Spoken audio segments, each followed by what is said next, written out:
Good morning friends. तर पुन्हा एका नवीन व्हिडिओमध्ये मी अश्विनी सगळ्यांचं स्वागत करते. तर आता जवळ आलेली आहे संक्रांत. संक्रांतीसाठी स्पेशल अशी तीळ. तर संक्रांतीमध्ये ना तिळाला खूप जास्त महत्त्व असतं, भोगी आणि संक्रांत. तर आता छान अशा हावऱ्या आपल्या गावठी घरच्या घरगुती हावऱ्या आहेत. तर मस्त साफ वगैरे करून घेतल्या आहेत. तर आता ना मी तिळाचे लाडू करून घेणार आहे आधी. तर चला म्हटलं 2-3 दिवस आधी करू, नंतर अजून काय करता येईल ते पण मी पाहते. तर छान असे बघा वाटीभर असे तीळ भाजून घेतलेले आहेत. छान असे तडतडेपर्यंत आपल्याला ते भाजून घ्यायचे आहेत. मस्त असा ना घरभर त्याचा सुगंध सुटतो.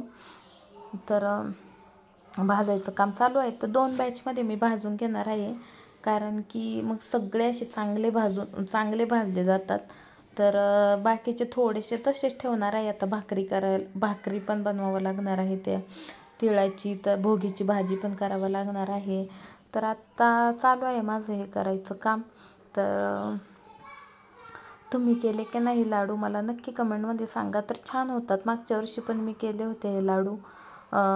पण आता ह्याच्यामध्ये मागच्या वर्षी मी शेंगदाणे नव्हते वापरले, पण ह्या वर्षी मी शेंगदाणे वापरणार आहे. तर 1 वाटी जर आपण तीळ घेतले ना, तर पाऊण वाटी असे आपल्याला शेंगदाणे घ्यायचे आहेत आणि 1च वाटी असं आपल्याला गूळ घ्यायचा आहे.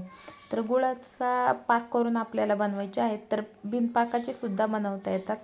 तर पाक करून कसे करता येईल तर चला मी दाखवते. तर व्हिडिओला कंटिन्यू राहा आणि हो, व्हिडिओ आवडल्यास एक लाईक नक्की करा, सबस्क्राईब करायला विसरू नका. तर व्हिडिओ पाहतात वगैरे पण व्हिडिओला लाईक करत नाही. तर सगळ्यांनी व्हिडिओला भरभरून असं लाईक करा. तर छान भाजून घेतली, थोडी थंड होऊन देते. तर हे ना तिळाचे लाडू म्हणजे तीळ वगैरे जे आहे ना हे ह्याचं आहे ना एक आपल्या ह्याच्यामध्ये एक महत्त्व आहे. तर आहे ना पहा छान असं भाजून झालेलं आहे. आणि शेंगदाणे पण असे भाजून मस्त त्याची साल वगैरे पूर्ण काढून बारीक हा कुठे ना आपण खलबत्त्यातच करा किंवा मिक्सरमध्ये करण्यापेक्षा ना खलबत्त्यात छान होते. तर मस्त असं बारीक आहे ना चांगलं भाजून घ्या. चांगले भाजले की चव पण चांगली येते. तर आहे ना ह्या वर्षी ना पिवळ्या रंगावर संक्रांत आहे पिवळ्या रंगावर हो संक्रांत आहे. तर पिवळा रंग अजिबात घालायचा नाही आहे. तर सगळ्यांनी हे म्हणजे हे लक्षात ठेवा की पिवळा रंग बिलकुल वापरायचा नाही त्या दिवशी. बाकीचे दुसरे तुम्ही कुठलेही रंग वापरू शकता. तर माझ्याकडं काही म्हणजे ह्याचा गुळ नव्हता, जो होता साधा पिवळा गुळ आपला, मी तोच घेतलेला आहे. आणि मग तो मी 1 वाटी असं छान की आधी चिरून घेते आणि त्यानंतर मग आपण छान असा पाक करून घेऊयात. तर शेंगदाणे पण आपले छान असे इकडे हे झालेले आहेत. थोडंसं कुटून त्याच्या साली वगैरे हे करून टाकते आणि त्यानंतर छान असं बारीक करून घेते. तर चालले तर माझा ना छोटा खलबत्ता आहे, तर ह्याच्यात पटापट होत नाही आहे. तर 2-3 वेळा मी थोडं घेतलं. तर झाले आता हे पण करून. तर संक्रांतीच्या भोगीची भाजी वगैरे कशी बनवायची काय, तर ते पण आपला व्हिडिओ येईल. तर व्हिडिओ नक्की पहा. तर रस्सा भाजी पण करतात, सुक्की पण करतात. तर भाकरी वगैरे. तर तीळ आहेत ना हे खूप चांगले असतात खाण्यासाठी. तर प्रत्येक गोष्टीचं म्हणजे जे काय असेल ना त्याचं एक वैज्ञानिक कारण पण असतं आणि एक म्हणजे जे आपलं ह्यांनी दिलेले पूर्वजांपासून आलेले, तर ते पण हे असतं. तर झाले लाडू वगैरे आपले. तर आहे ना पहा ना मस्त असा आहे ना गुळ वितळून घेते. तर गुळाचं हा गुळ आहे ना कसा म्हणजे हा काय चिक्कीचा वगैरे गुळ नाही आहे, पण कसा चेक करायचा. तर आहे ना ह्यावेळेस आहे ना थोडेसे असे माझे लाडू कडक झालेले आहेत, कारण गुळाचा पाक आहे ना खूप जास्त वेळ असा हे झाला. तर ह्याच्यामध्ये आहे ना अगदी अचूक प्रमाणात करावं लागतं, अगदी लक्षपूर्वक आणि निगुतीने ह्या गोष्टी करायच्या आहेत. पण ठीक आहे, जरी कडक झाले लाडू तरी छान होतात. पण जर ज्यांना कुणाला म्हातारी माणसं घरात असतील, त्यांना म्हणजे ज्यांना दात नाही आहे, तर त्यांच्यासाठी थोडेसे खुसखुशीत लाडू पाहिजे. तर हे इथे ना लाईट गेली त्याच्यामुळे अंधार झालेला आहे. तर मी ना थोडंसं असं वाटीमध्ये पाणी घेतले आणि चेक करून पाहायचं एकदम अशी जेलीसारखी गोळी झाली तर तो पाक नाही, तर थोडीशी अशी आपल्याला कडक गोळी पाहिजे. तर आहे ना जास्त पण नाही कडक पाहिजे. तर माझ्याकडून थोडीशी कडक झाली तर झाले. मी पटकन ही प्रोसेस आहे ना आपल्याला एकदम झटपट करायची आहे. आणि जर एका वाटीचं प्रमाण असेल ना तर एकदम म्हणजे एक माणूस करू शकतो. पण जर 2 वाट्या असतील तर 2 माणसं पाहिजेत. किंवा मग तुम्ही वेगवेगळ्या बॅचमध्ये आधी पाक करून त्याच्यात निम्मा आणि नंतर पुन्हा पाक करायचा आणि त्याच्यामध्ये निम्मा असं प्रमाण आपल्याला वापरायचे. तर खोबरं वगैरे टाकून घेतले आणि पहा ना किती पटापट गरम मध्ये आहे ना एकदम फास्टमध्ये होते. तर मी पटापट होतं ते लाडू. आणि ह्या लाडूला वळायला वगैरे अजिबात इतकं काही कष्ट नाही आहेत. सिंपल आपण हातात घेतला आणि थोडंसं फिरवलं तरी लाडू बनतात. तर एकसारखे असे मस्त लाडू होतात ते आणि खूप छान बरं का. तर पहा ना गरम मिश्रण असताना तर ह्याला थोडीशी अशी हे करायची तर आपले लाडू बनवून तयार आहेत. तर बाकीची पण माझी तयारी मला करायची आहे. तर दाखवते मी तुम्हाला आता पुढं काय करायचं आहे. तर खाऊन पाहिलं, खूप छान असा हा लाडू बनवून तयार झालेला आहे, मस्त असा. तर चला दाखवते मी तुम्हाला. तर आहे ना छान असे आपले लाडू बनवून तयार आहेत. तर पहा एवढे लाडू झालेले आहेत. तर अगदी मी काही जास्त मोठे नाही बांधले, छोटेच बांधलेत.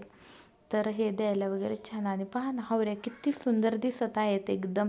आणि शेंगदाणे असल्यामुळं आणि थोडासा माझा पाक आहे ना थोडा जास्त हे झाला होता आणि हे गरममध्ये, त्यामुळे अशा पद्धतीने हे लाडू दिसत आहे. तर नक्की सगळ्यांनी बनवा संक्रांतीला. छान असे पौष्टिक लाडू असतात, लहान मुलांना पण मस्त असे खायला. तर बिनपाकाचे सुद्धा लाडू करता येतात. तर बघू ते पण ट्राय करू, छान होतात. तर चला भेटूयात आपण पुढे आता. तर आहे ना आपल्याला इथे लाडू बनवून तयार आहेत. आणि आता आपल्याला करायचे आहेत थालीपीठं म्हणजे तिखट भाकरी. तर कोथिंबीर खूप स्वस्त आहे, तर आणली होती कोथिंबीर मी. तर म्हटलं चला मस्त तिखट भाकरी करू. मागच्या वेळेस वड्या केल्या होत्या, तर आता तिखट भाकरी करायच्या होत्या. तर हे पहा मी आहे ना लसूण, मिरची, मीठ टाकलेलं आहे आणि जिरं वाटून घेत आहे. छान होतं त्या पद्धतीने, खूप छान होतं तिखट भाकरी. थोडंसं जिरं टाकते, वाटून घेते. कोथिंबीर वगैरे कट केलेली आहे. तर त्याच्यामध्ये थोडंसं असं गव्हाचं पीठ, डाळीचं पीठ आणि बाजरीचं पीठ, ज्वारीचं असेल तर ज्वारीचं पण आणि तांदूळाचं पण, सगळी पिठं मिक्स ना छानच होतात. आणि भाजणीच्या तर छानच होतात भाजणी केलेल्या असेल तर. पण आपल्याकडे भाजणी नसेल तर हा बेस्ट ऑप्शन आहे, खूप छान होतात. पहा आता इथं गव्हाचं पीठ टाकून घेतलं आहे. तर माझ्याकडे जेवढी पिठं होती ना मी तेवढी टाकलेली आहेत. प्रमाण तुम्ही कसंही घेऊ शकता, ह्याला काहीच असं मेजरमेंटची गरज नाही आहे. छान होतात, कशाही करा मस्तच होतात. मीठ वगैरे छान पडलं ना एकच नंबर लागतात त्या. आणि खूप आवडतात. दह्याबरोबर पण खाऊ शकतो आपण, लोणच्याबरोबर, हिरवी चटणी असेल तर तिच्याबरोबर पण खाऊ शकतो, सॉसबरोबर. मुलांना सॉसबरोबर तर छानच खायला, टमॅटो सॉस वगैरे असेल तर. पीठ वगैरे आता टाकून घेते मी इकडं. तर आहे ना कांदा वगैरे सगळं घेतलेलं आहे. मग थोडीशी आपण आहे ना जरी मिरची टाकलेली असते तरी थोडं लाल तिखट, हळद टाकून घ्यायची. छान असा स्वाद येतो आणि रंगही येतो. तर झाले, मिक्स करून घेतलेलं आहे. थोडासा ओवा टाकला आहे, सफेद तीळ पण टाकलेले आहेत. तर सगळे हे जिन्नस एकत्र करून घ्यायचे. आपण आहे ना ह्याच्यामध्येच ना अगदी म्हणजे नुसतं भाज्यांचं सुद्धा हे थालीपीठ बनतं आपल्याला पाहिजे त्या. तर झालं, इकडं पीठ मळून ठेवलं होतं आणि त्यानंतर म्हटलं चला गरम आणि हे ना खूप गरमच खूप खायला छान लागतात. मला तर फार आवडतात गरम. आणि थालीपीठं म्हटलं का मला खूप आवडतात. तर चला घेतलं. पाहे असं थापून घ्यायचे.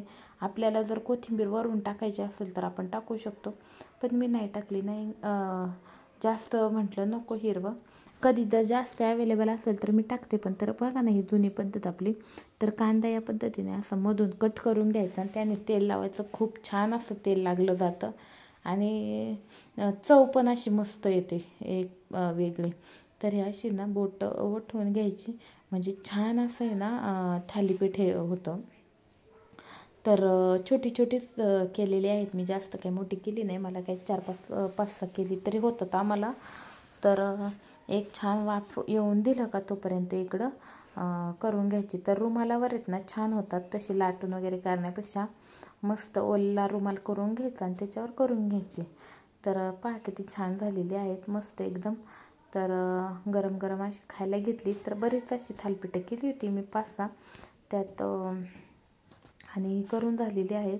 तर या पद्धतीने नाश्ता, तर हे तुम्ही नाश्त्यामध्ये केला असेल, पण मी संध्याकाळच्या वेळी केलं होतं, कारण ह्यांना काही जास्त आवडत नाही. मग ह्यांच्यासाठी चपाती पण बनवलेली होती आणि आम्ही हे खाल्लं. मग छान असं भाजून घ्यायची, मस्त होतात, अगदी छान होतात.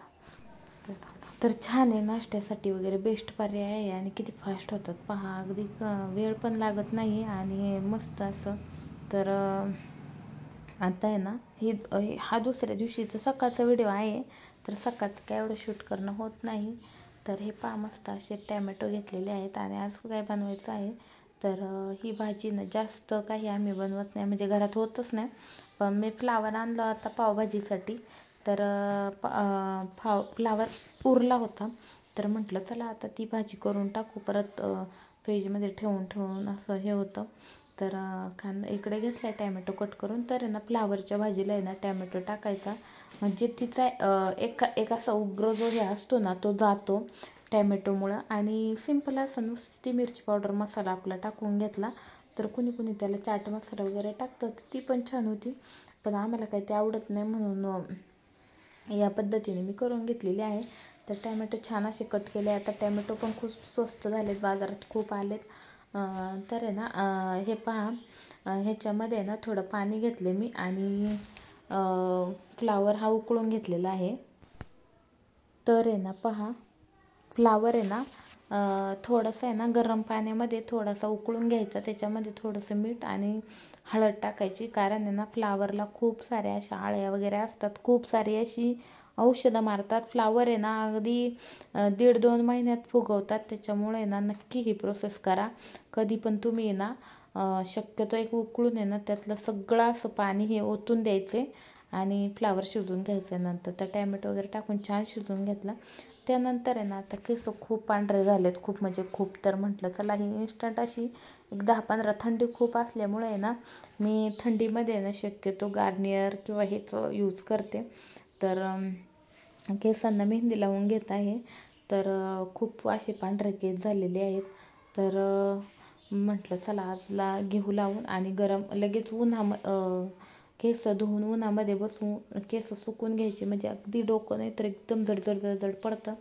तर हे मिक्स करून घेतले आणि ब्रशने अशी छान लावून घेतली. तर मस्त एकदम पटकन होतं आणि हे 15 रुपयाचंच पाकिट आहे, मोठं पण येतं.